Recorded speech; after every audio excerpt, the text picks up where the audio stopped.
Hey everyone, how's it going? I did a video a few weeks back on 5 preparedness supplies not to waste your prepping money on. And in the comments of that, I got a comment about doing a video about the best preparedness supplies. Now, it's pretty tough to do a video on what are the best preparedness supplies because it's really different for each person's situation.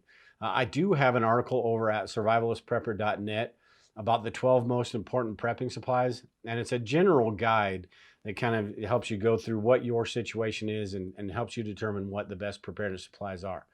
But in this video, I'll leave that link in the description below. But in this video, what I thought about doing was going through if it's a bug out type situation or if it's a get home type situation, say it's 100 miles or more, and I only had 5 things that I could grab, what would those 5 things be? So I want to go through those, and also if you have any ideas on that or what your 5 would be, leave that in the comment section below. I'd love to hear it. What I first thought about when I think about what your 5 things would be is Dave Canterbury's 5 C's of sustainability, right? That is the cutting tool, the combustion device, cover, containers, and I think cordage, and which are all good. But there are a couple on there that were a little bit different for me, so I wanted to go through those. And again, it's really tough to whittle it down to just 5. I think there's a lot more that goes into it. But for me, the 5, I guess I'll just start this off. The first one would be a good fixed blade knife. And a good fixed blade knife doesn't necessarily mean the most expensive fixed blade knife. Just means a good quality fixed blade knife. Again, over at survivalistprepper.net, I've got an article that goes through how to pick a good survival knife. And it talks about the blade steel. It talks about the full tang. It talks about the anatomy of the knife in general, and how it doesn't have to be the super expensive one as long as you do your research and you get a good quality one. Mora makes a good knife that's 20 bucks. Now, granted, it's not one of those knives that's going to last you, through a heavy workload. But in a situation like we're talking about, I think a Mora knife would be just fine. So my first one, at any rate, would be that good quality fixed blade knife.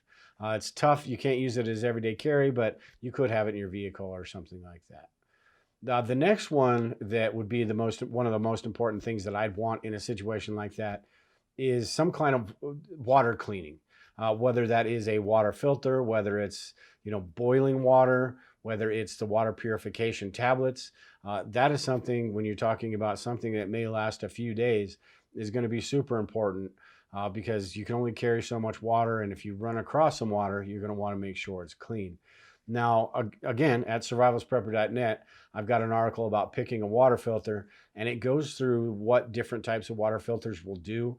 What you need really depends on what situation you're in, whether you're going to be going through an urban area, a suburban area, and what types of water are going to be available to you if you can't carry the water that you need. Water purification tablets, there's a bunch of different kinds. So it's not just like, hey, get some water purification tablets. There's some really cheap ones out there that are meant for water storage, not necessarily to clean drinking water that you would find in a bug out route or trying to get home. There's really good water purification tablets that do kill all that stuff. It takes a little bit longer for it to work, but it does get the stuff that you might need. Now, there's some stuff where it doesn't matter what type of filter you have, whether you boil the water, what type of tablets you have, you're just not going to get the stuff out of there. But for the most part, there are some options. So that would be number 2 for me, as a way to clean drinking water. Number 3 kind of goes along with this, and Dave Canterbury's 5 C's is fire starting. Whether that be a ferro rod, a Bic lighter, a lot of this stuff is that everyday carry stuff. I have a Bic lighter and a folding knife with me at all times. I rarely use the lighter I have in my pocket, but it's something that I have to have with me every day. The folding knife, I use the folding knife more for opening boxes than anything else these days, but it's something that I always have to have with me. So that fire starting stuff is super important. And along with this, all of these things, the skills are like that force multiplying thing. So with the fire starting stuff, even if you learn some stuff about friction fires and different ways to start fire, that way if you don't have, say the Bic lighter doesn't work or that you lost your ferro rod, you've got these different things that you can kind of lean on to help yourself in a situation like that. Uh, Learning how to do the friction fire, understanding how much of a pain in the butt it is with the bow drill, which will make you realize how much more important that Bic lighter is to you. So fire starting devices number 3. Number 4 is paracord, or any kind of cordage in general, because it's one of those things that you won't use it a whole lot, kind of like the Bic lighter, I suppose. You won't use it a whole lot, but it really makes things a whole lot easier when you have it when you need it. There's situations where, if you don't have it, you could probably go out and find something that's going to work, but it'd be a whole lot easier if you just had that stuff with you. You can put paracord on a number of different things. You can use paracord to put around your knife handle. You can use it on ties for your bags. You can put it around your steering wheel if you wanted. I think that's a little overkill, but there's paracord belts. I mean, all sorts of different things. You don't necessarily need that 100 feet of paracord, but is one of those things where having that cordage, when you have to tie knots, when you have to build shelter, when you have to maybe you have to make a water filter, stuff like that, having that cordage is going to be super important. So that's number 4 for me. Number 5 is a little bit different, but it's good shoes. When you're in a situation, or hiking boots, when you're in a situation that's going to require you to walk that much, something that's going to last a few days, your feet are your engine. That's what is going to, everything else is kind of pointless if you don't have your feet. So taking care of your engine is the way I think of this. Having good shoes and socks. Most people, if you work in an office building, if you're female, you're wearing high heels. If you're male, you've got the dress shoes on or the work shoes.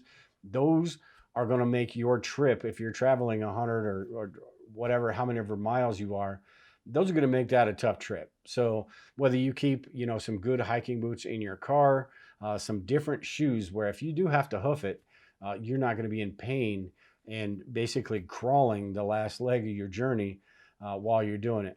I've talked about how in your bug out bags you should have moleskin just for situations like that. But this being only having 5 different supplies, take care of your feet. Have the good hiking boots, and by good hiking boots, I don't mean new. You get hiking boots from Walmart. Good luck with that. Basically, they're going to last you a little bit, and they look nice and shiny, but they are not quality boots by any means. I personally like the Merrells. But there's a bunch of different kinds that you can get. But good quality walking shoes or boots or something that's going to get you there without being in so much pain. Now, one that I think is more important than any supply you can have is that mental fortitude and that the education, the learning about these different things. Learning about these different things is going to make those tools and these supplies even better. But that mental fortitude, that's what's going to be the main thing that gets you from point A to point B. That sheer will to survive, that I have to get here no matter what. This has to happen.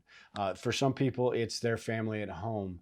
Whatever your reason is, that sheer will to survive, that mental fortitude, that can-do type attitude, that's going to be way more important than any of the supplies you can have. If you have that type of mindset and you don't have any of these supplies, you're going to figure out a way to get it done. And I think that's what's most important in any disaster type situation, and prepping in general, is just that mental fortitude. One that I wanted to give an honorable mention to, I wouldn't put this in my top 5 supplies, but it's pretty close up there, and I wanted to mention it just because of the society we live in these days. And that's the solar charging device, some way to charge. Maybe you got a flashlight that takes USB, or everybody's got a cell phone on them. A lot of disaster situations the cell phone towers wouldn't be down. So that may be useful. There may be files and stuff you have on your phone that you need to get to, or maybe texting would work. So having some way to charge that, if you're going for 3 days, the odds are that that's going to run down within that 3 days. So having some way to charge that would be super beneficial. Now, they have the smaller ones that have the little solar panel on them, which, they work fine. It takes forever to charge those, though. They have the Goal Zero solar panels with the battery. Those work a little quicker and better efficiency, but they are bigger. But that's one of those things with today's society. You never know what you may run across as well. You may find a flashlight or maybe a Walgreens that hasn't been ransacked. I mean, I don't know. You just never know what you may run across. And having a way to charge all of these, different types of electronics that are out there these days, could be a game changer depending on your situation. For me, where I live, maybe not so much. There's the odds of me running across something that would require something like this, unless I had it on me in the first place, pretty slim. But if you're in a suburban area or an urban area, the odds of you maybe needing something like that increase. So those are mine anyway. Again, I'd love to get your thoughts. What 5 things, if you were completely, put in a corner and you had to only pick 5 things, what would those 5 things be for you? You can leave a comment below. I'd love to hear all of that. But anyway, if you haven't subscribed to the channel, make sure and subscribe below.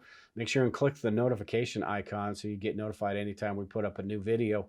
But until next time, we'll talk to everyone later.